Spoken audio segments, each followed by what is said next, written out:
जी हारूनाबाद से हमारे नुमाइंदे हमें आगाह कर रहे थे। अभी आपको अहम खबर से आगाह करेंगे। शहबाज गिल की हिफाजती जमानत में 20 फरवरी तक तौसी कर दी गई है। वकला ने वफाकी सेक्रेटरी दाखिला की रिपोर्ट को नामुकम्मल करार दे दिया। वजारत दाखिला को दर्ज मुकदमात की तफसीली रिपोर्ट पेश करने का हुक्म दिया गया है, जबकि लाहौर हाईकोर्ट के जस्टिस तारिक सलीम शेख ने समाअत की। अब्दुर्रहमान मौजूद हैं, मजीद उनसे जानेंगे। अब्दुर्रहमान, बताइएगा आज कार्रवाई के हवाले से क्या पेशरफ्त हुई?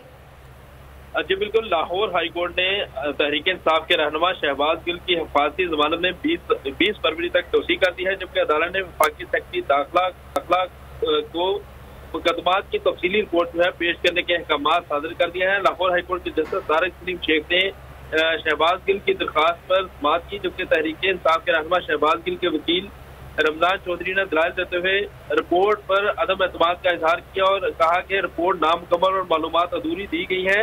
उन्होंने आगाह किया अदालत को कि शहबाज गिल के खिलाफ 2 मुकदमा बलोचिस्तान, पान सिंध और 5 मुकदमा पंजाब में, जबकि इस्लामाबाद में 2 मुकदमा दर्ज हुए, मगर फराहम करदा रिपोर्ट में जानबूझकर अधूरी मालूमात दी गई है, जिस पर अदालत ने तफसीली रिपोर्ट पेश करने के अहकाम सादर करते हुए शहबाज गिल की फांसी जमानत में 20 फरवरी तक तोसी कर दी है। जी ठीक है अब्दुर्रहमान, बहुत शुक्रिया आपका। PSL के हवाले से आपको खबर देंगे।